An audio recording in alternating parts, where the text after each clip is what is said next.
Global growth projections are sliding due to conflict. Washington is drawing up aggressive new battle lines in the AI chip war, and the European Union is locking down its borders on steel and carbon. Meanwhile, a flurry of bilateral moves from US labor crackdowns in Mexico to a new resilience pact between Australia and Singapore showed that the global trade map is fracturing into highly managed regional blocks. Welcome to This Week in Trade, bringing you a quick roundup of the latest international trade news and analysis from Goida Limited's director George Riddell and the Geneva Trade Platform. Hello and welcome. Today we're diving into the structural shifts from the past week that are redefining international trade.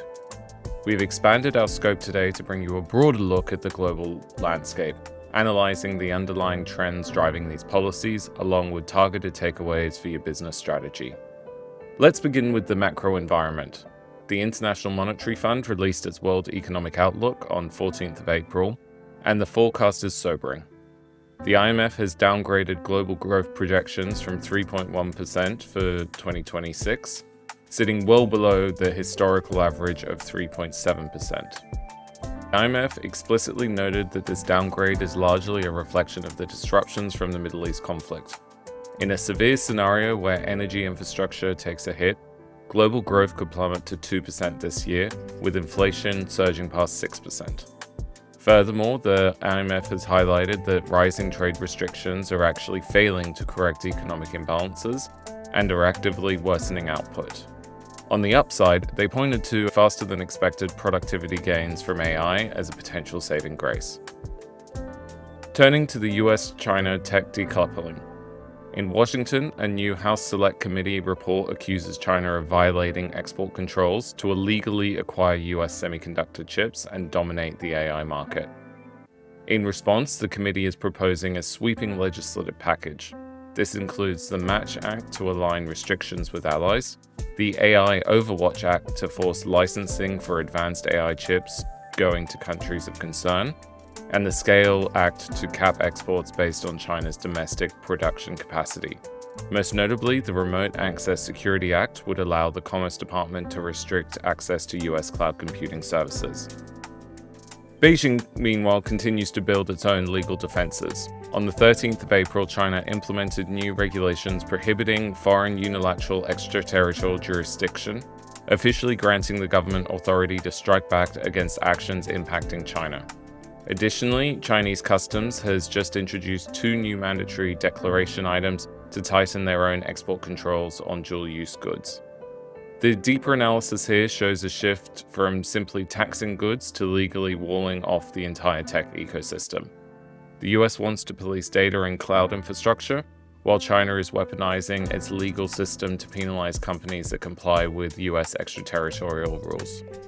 Tech multinationals are caught in an escalating jurisdictional trap, with increasing importance of where cloud service partnerships take place for indirect foreign access, while simultaneously navigating China's new mandatory export declarations for any dual-use goods leaving the mainland.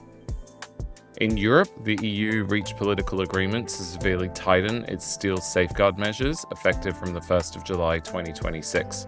The EU is shrinking tariff rate quotas to 18.3 million tons and imposing a massive 50% duty on anything outside that limit. Crucially, the EU will implement melt and pour rules requiring proof of origin detailing exactly where the steel was originally melted, rather than where it originates from a customs point of view. Furthermore, a new draft report in the European Parliament aims to drastically expand the Carbon Border Adjustment Mechanism, or CBAM, pushing it to downstream products and horizontally to organic chemicals, polymers, and indirect emissions in the future. This represents a shift in European trade policy. The burden of proof is moving deep into the upstream supply chain to stop circumvention, turning environmental and origin tracking into a primary barrier to entry. Traditional certificates of origin may no longer be enough if importing steel and eventually chemicals or polymers into the EU. Businesses will need much better supply chain visibility or risk higher tariffs or CBAM certificate costs. Finally, let's round out the globe with a few rapid-fire updates to show how regional policies are impacting businesses. In North America, labor enforcement remains a concern. The USTR just invoked the USMCA's rapid response labor mechanism against a Mexican balloon manufacturer, suspending the liquidation of their goods.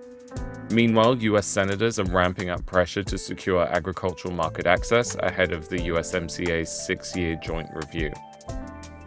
In the Asia-Pacific, Australia and Singapore have substantially concluded a protocol specifically designed to ensure economic resilience and trade in essential supplies like diesel and other energy products.